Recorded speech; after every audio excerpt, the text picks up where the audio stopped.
कि आपने पहले शिव कथा में सुन लिया है ये प्रसंग, इसलिए केवल स्पर्श करते करते हम आगे बढ़ रहे हैं इस प्रसंग को कि मेरे भाई जैसे ही राम जी के दर्शन किए तुरंत दूर से प्रणाम किया शिव जी ने कि प्रभु आपकी जय हो जय हो जय हो। लेकिन सती माता राम जी को पहचान नहीं पाई कि प्रभु की कथा ध्यान से नहीं सुनी थी। एक बात हमेशा याद रखना, प्रत्येक व्यक्ति के जीवन में भगवान एक बार जरूर आते हैं। हर व्यक्ति के जीवन में भगवान एक बार आते हैं, चाहे तो कीड़ी के रूप में आवे, चाहे तो मेरे भाई किसी हाथी के रूप में आए। भगवान की इच्छा हो कृपा करने के लिए भले ही गंडकड़ो बनने आ जाए, पर भगवान एक बार जरूर आते हैं।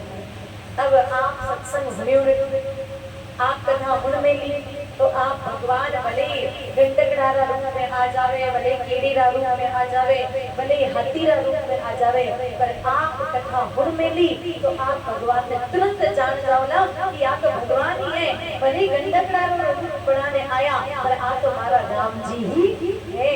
और अगर कथा ध्यान नहीं होनी तो भगवान भले ही मोर मुकुट पैर में आ जावे, हाथ में बांसुरी भी ले लेवे और भगवान मोर मुकुट भी धारण कर लेवे, पीताम्बर भी पहन लेवे, पर आप कथा ध्यान होनी तो आपने लागे कि ये कोई नाटक कंपनी में काम करवा वाला कोई कलाकार है, कहीं चारियो कोई काम करते हो कोई कलाकार है बड़े आप पहचान नहीं पाओगे। भगवान एक बार तो आवे ही आवे, हर व्यक्ति के जीवन में आते हैं, इसलिए कथा सदैव ध्यान से सुननी चाहिए। 3 घंटे हम कथा में बैठे तो हमारे बगल में भी कौन बैठा है ये हमें पता नहीं होना चाहिए। उस समय तो 3 घंटे तो ऐसे मग्न हो जाना चाहिए कि हम खुद कौन है वो भी याद नहीं रहे, शुद्ध बुद्ध भूल करके कथा सुननी चाहिए बड़े ध्यान से कि एक एक शब्द कहीं निकल न जाए। तो बड़े ध्यान से भोले बाबा ने कथा सुनी, इसलिए वो तो प्रभु को पहचान पाए, सती माता पहचान नहीं पाए।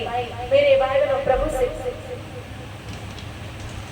प्रभु को जब देखा तो मन ही मन विचार किया कि ये एक साधारण राजकुमार जिसकी पत्नी खो गई है और वो रोते रोते अपनी पत्नी को ढूंढ रहा है, ऐसे व्यक्ति के लिए मेरे पति जय हो जय हो जय हो क्यों कह रहे हैं। भोले बाबा समझ गए कि सती माता के मन में संदेह हुआ है, तो इसीलिए कहा कि जाओ देवी, अगर आपको कोई संदेह है तो आप परीक्षा ले लो। जो तोहरे मन कछु संदेह तो देवी जान परीक्षा, कि अगर आपको कोई संदेह है तो जाओ देवी परीक्षा ले लो। सती माता चल पड़ी परीक्षा लेने के लिए, भगवान की परीक्षा ले रही और सीता माता का रूप बना करके भगवान के आगे आगे आगे आगे चलने लगी। गड़बड़ तो यही होगी, भारतीय नारियां कभी पति के आगे नहीं चलती, सदैव पीछे चलती हैं। आप कटे जाओ आगे के पाछे,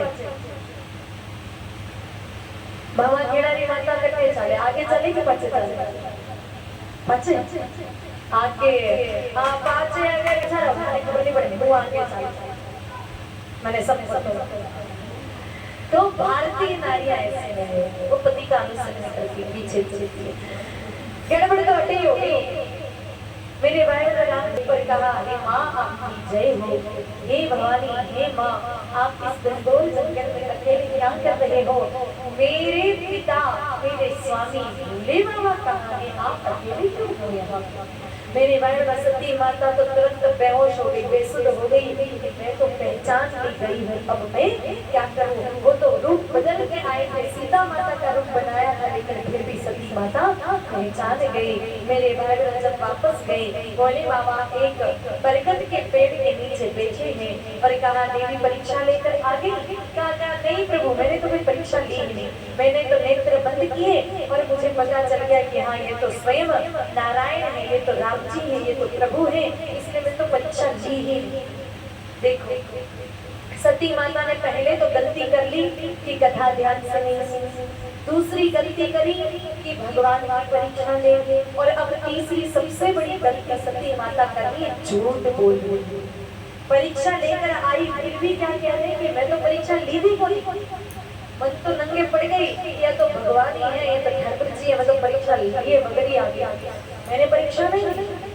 भोले बाबा ने विचार किया कि नारी चरित्र इतना सुलझा तो नहीं हो सकता है। भोले बाबा ने नेत्र बंद किए, देखा कि सती माता ने सीता माता का रूप बना करके राम जी की परीक्षा ले डाली। मेरे भाई बहनों, ऐसा क्रोध आया, विचार किया कि कुछ क्षण के लिए ही सही, लेकिन मेरी पत्नी ने मेरी माँ का सीता माँ का रूप बनाया, अब मैं पत्नी के रूप में इसको वापस स्वीकारूं तो ये तो मर्यादा का उल्लंघन हो जाएगा।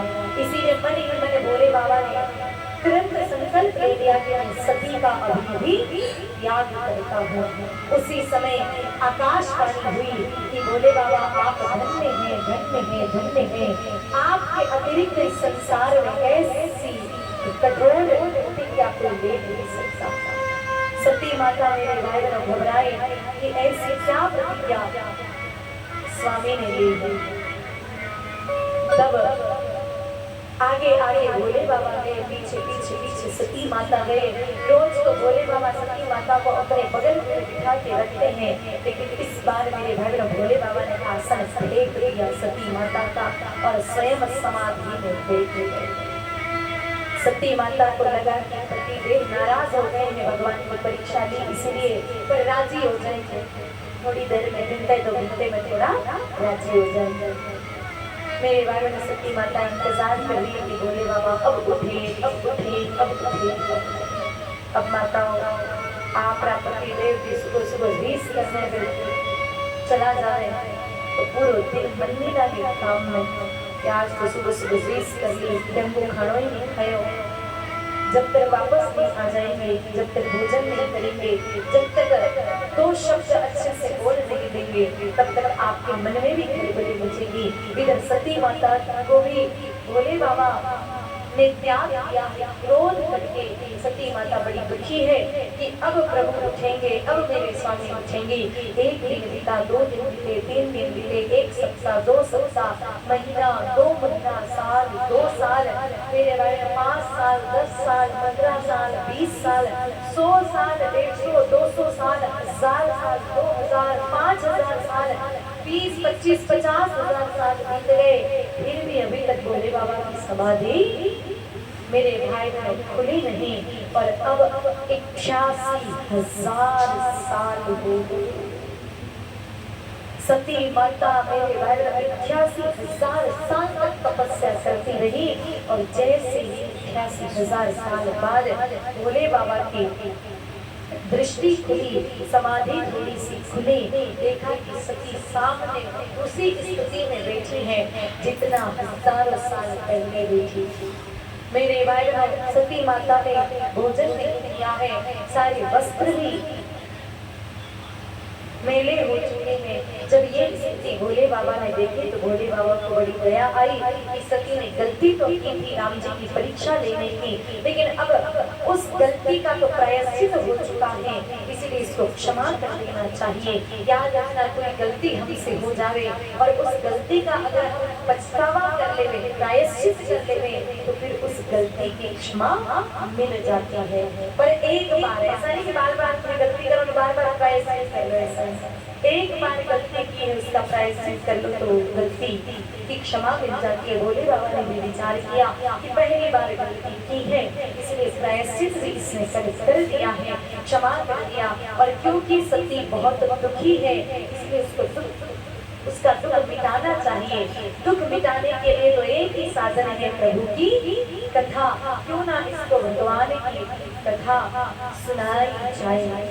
लेकिन मेरे भाई बहन कथा सुनाने जैसे ही बैठे, आप सबने सुना है कि उसी समय आसमान से देवता अपनी पत्नियों को लेकर के जा रहे थे। सती माता का ध्यान भंग हुआ, पूछा कि स्वामी कथा बात में सुनाना, पहले ये बताओ कि ये सब लोग कहाँ जा रहे हैं। कहा आपके पियर, वो भी मेरे, क्यों? क्योंकि आपके पिता बहुत बड़ा यज्ञ कर रहे हैं, उस यज्ञ में ये सारे लोग सम्मिलित होने जा रहे हैं।